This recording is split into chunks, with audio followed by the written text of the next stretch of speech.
ئەزان خۆشەویستەکانم بزەیتی زەیتون کەسی حەڵقەمان لەسەر وت کە پێغەمبەری خوا صلی الله علیه و سلم خواردوێتی و تەرکیزی لەسەر بوو و حەدیسی لەسەر و قورئانی لەسەر و ئاەتی لەسەر دابەزیوە.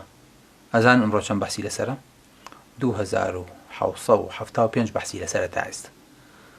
من دڵنیام تا چەند ساڵێکی ترەوە بۆ 10,000 بۆ 100,000 تەواویش نابێ، هەتا قیامەت بەحث لەسەر زەیت و زەیتون کە تەواو نابێ. کەواتە ئەبێ خواردنی پێغەمبەری خوا لای ئێمە ستاندەرێ بێ، هەموو میزانەکانمان بەمە بکێشین بۆ ئەوەی کە تووشی هەڵە نەبین و تووشی مشکلە نەبین لە خواردنەکانمانە. پێغەمبەری خوا چۆن دەستی بردەوە بۆ خواردن؟ بسم اللهی کردووە، ئاوا بسم اللهکی. بسم الله چی فێرەکە؟ چی بیرەخاتەوە؟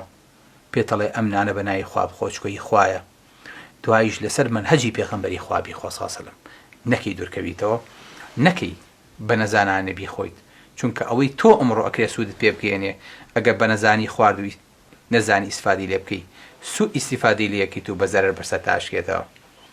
ئەگەر تەحدیدی سورعەکەت نەکەی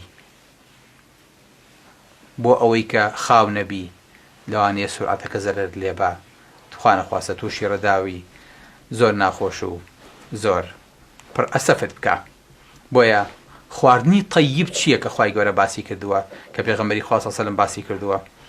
هەموو خواردنێکی پاک و چاک و حەڵاڵە کە بۆ ئێمە هاتووە. بەڵام خۆشەویستەکان